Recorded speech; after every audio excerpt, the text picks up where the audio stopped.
Sambut HUT ke-77 Indonesia, Pemkot bagi-bagi bendera merah putih ke warga Ambon.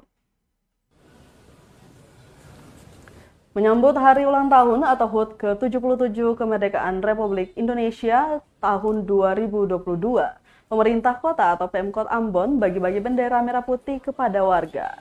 Sekretaris Kota atau Sekot Ambon Agus Ririmase mengatakan, bagi-bagi bendera merah putih tidak hanya dilakukan di Kota Ambon, namun ini adalah pembagian secara nasional oleh Presiden RI Joko Widodo untuk pencanangan 10 juta bendera merah putih di seluruh Indonesia. Ririmase menuturkan pembagian bendera bakal dilakukan di jalanan dan desa-desa binaan di Kota Ambon. Pembagian bendera merah putih dimulai hari ini dan diharapkan selesai pada 13 sampai 14 Agustus nanti.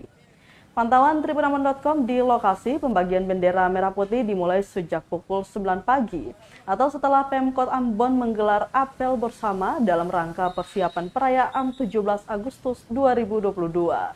Pembagian bendera merah putih pun berlangsung di Jalan Ayapati atau tepatnya di samping Balai Kota Ambon. Agus Ririmase bersama para ASN keluar dan membagikan bendera ke para pengendara, baik roda 2 maupun roda 4 yang melintasi kawasan tersebut. Saya rasa kita semua sih tidak mungkin ada sampai saat ini ya. Nah, demikian itu ya. Nah, pembagian ini melibatkan seluruh pegawai supaya kita punya rasa solidaritas. ASN harus menjadi contoh, menjadi teladan.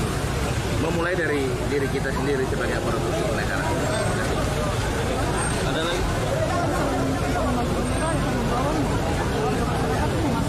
Ya, tadi kan saya sudah sampaikan kan bahwa para camat, lurah bukan saja kesenai bendera di kantornya, tetapi menghimbau kepada seluruh masyarakat Kota Ambon ini ya supaya bisa menaikkan bendera, termasuk pengusaha-pengusaha, toko-toko yang ada di muka jalan ini. Ya, kan pemerintah hadir untuk mengatur untuk kepentingan lebih baik, lebih besar. Ya, terima kasih.